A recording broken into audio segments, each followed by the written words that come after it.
नमस्कार। एक बार फिर TDM सफलता चैनल में आप सभी का स्वागत है। आज इस वीडियो के माध्यम से कक्षा 6 संस्कृत 8 ग्रेड अभ्यास पुस्तिका जो हमें वर्ष 2024-25 के लिए दी गई है, तो आज इस अभ्यास पुस्तिका के माध्यम से हम चतुर्थः पाठः संख्याबोधः के अभ्यास कार्य को करेंगे। तो हम प्रारंभ करते हैं। तो चतुर्थः पाठः, चौथा पाठ संख्याबोधः, संख्या ज्ञान। संख्या का बोध, संख्या का ज्ञान कैसे होगा, हम इस पाठ में अभ्यास करने से पहले हम इसका परिचय देखते हैं। संपूर्ण संसार में व्याप्त प्रत्येक व्यक्ति, वस्तु, स्थान आदि की गणना संख्याओं के माध्यम से ही की जाती है। यानी संपूर्ण संसार में व्याप्त प्रत्येक व्यक्ति, वस्तु, स्थान आदि की गणना संख्याओं के माध्यम से ही की जाती है। अतः हमें गणनात्मक अथवा संख्यात्मक जानकारी के लिए संख्याओं का ज्ञान होना अत्यंत आवश्यक है। संस्कृत भाषा में संख्याओं का प्रयोग तीनों लिंगों पुल्लिंग, स्त्रीलिंग तथा नपुंसक लिंग में किया जाता है। जैसे एकः बालकः, एक बालक, एका बालिका, एक लड़की तथा एकम फलम, एक फल आदि। यानी पुल्लिंग के लिए एका, स्त्रीलिंग के लिए एका और नपुंसक लिंग के लिए एकम। तो प्रस्तुत पाठ में हम क्रमानुसार संख्याओं का अध्ययन करेंगे। तो संस्कृत भाषायाम, संस्कृत भाषा में एकतः, एक से 4 पर्यंतम, 4 तक संख्या त्रिषु लिंगेषु भिन्ना भवन्ति, तीनों लिंगों में अलग अलग होती हैं। संस्कृत भाषा में 1 से 4 तक संख्याएं तीनों लिंगों में अलग अलग भिन्न भिन्न होती हैं। तो संस्कृत भाषा में 1 से लेकर 4 तक की संख्या तीनों लिंगों में भिन्न भिन्न प्रयोग की जाती है। यथा जैसे संख्या पुल्लिंगम, स्त्रीलिंगम, नपुंसक लिंगम। तो एक को हम पुल्लिंग में कहेंगे एका और एक को स्त्रीलिंग में कहेंगे एका और एक को नपुंसक लिंग में कहेंगे एकम।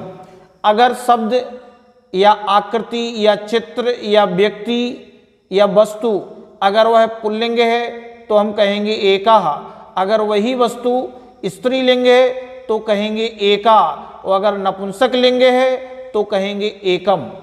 अगर संख्या 2 आती है तो हम पुल्लिंग में द्वौ, स्त्रीलिंग में द्वे और नपुंसक लिंग में द्वे।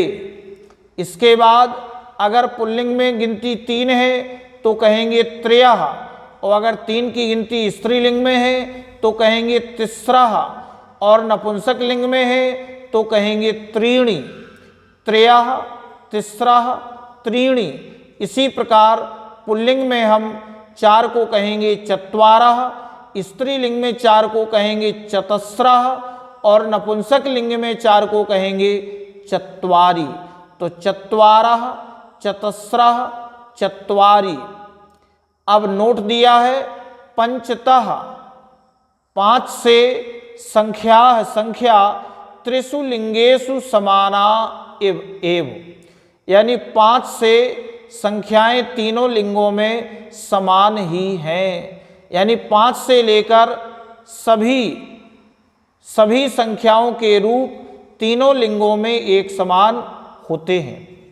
तो चलिए हम प्रारंभ करते हैं। सबसे पहले पुल्लिंगम, पुल्लिंग।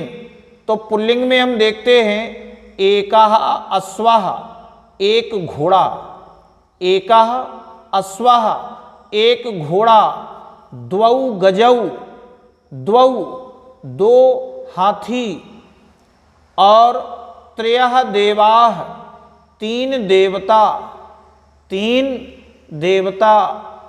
इसके बाद चत्वारः वेदाः, चत्वारः वेदाः, चार वेद। और पंच पांडवः, पांच पांडव।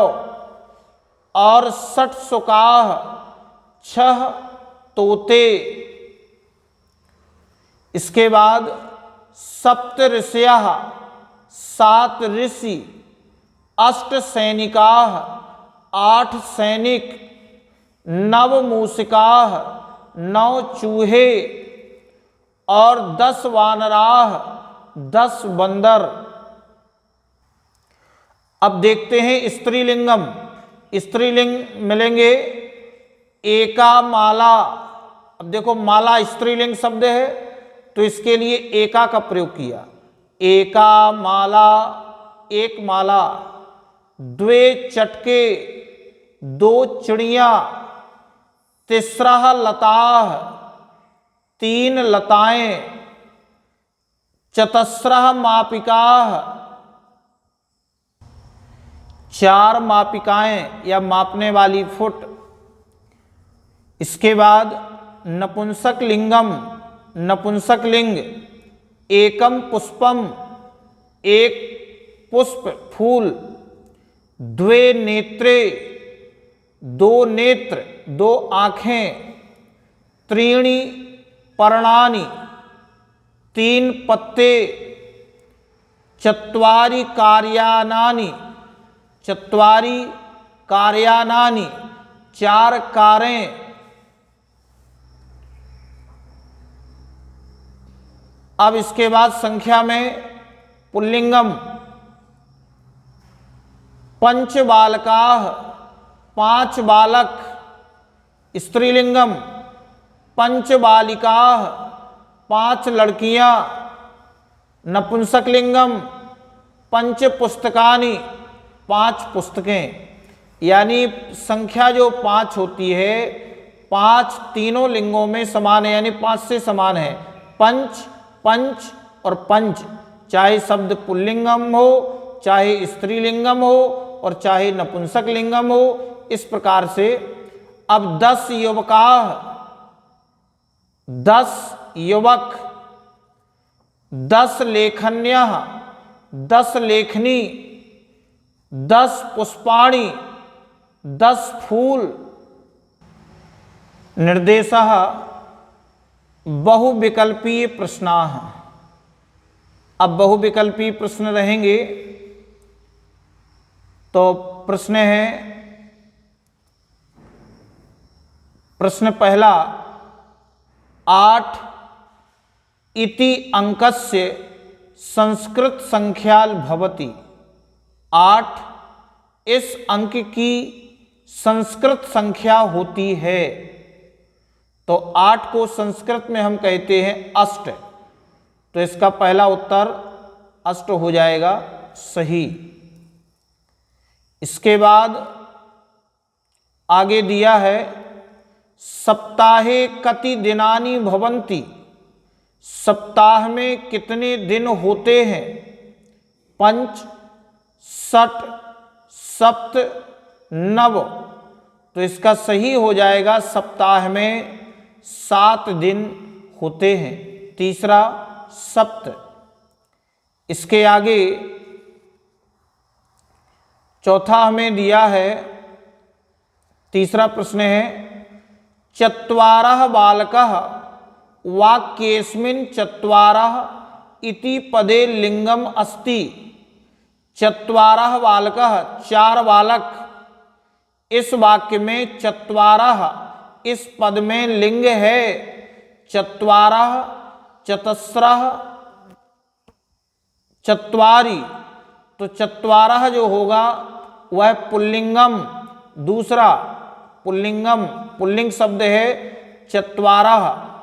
इसके आगे मालाः इति पदस्य हेतोः उचितम संख्या पदम अस्ति। मालाः, मालाएं, इस पद हेतु उचित संख्या पद है। तो माला स्त्रीलिंग है, तो इसमें से स्त्रीलिंग जो शब्द होगा वह होगा तिस्रः। तिस्रः माने तीन, तीन को स्त्रीलिंग में बोलते हैं तिस्रः, तो ये हो जाएगा तीसरा तिस्रः। पांचवा है छः इति अंकस्य संस्कृत संख्या अस्ति। छः इस अंक की संस्कृत संख्या है।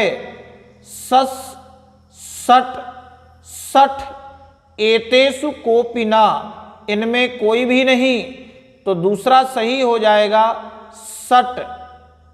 इस प्रकार से हम आगे देखते हैं। गणनाम कृत्वा संस्कृत संकेषु रिक्त स्थानानि पूरयत। गणनाम कृत्वा, गणना करके संस्कृत संख्या में रिक्त स्थान पूर्ण करो। तो यहाँ पर दो पुस्तकें बनी हुई हैं और पुस्तक नपुंसक लिंग होता है, तो नपुंसक लिंग में दो को कहते हैं द्वे। द्वौ द्वे द्वे। इसके बाद ए तीन फल बने हुए हैं, तो तीन हैं तो इसको कहेंगे त्रीणी। और ये कितने हैं गिनती करके गणनाम करके, तो ये हो जाएगा सट। और माला है एक है, तो यह स्त्रीलिंग में जाती है, तो स्त्रीलिंग में एक को कहते हैं एका।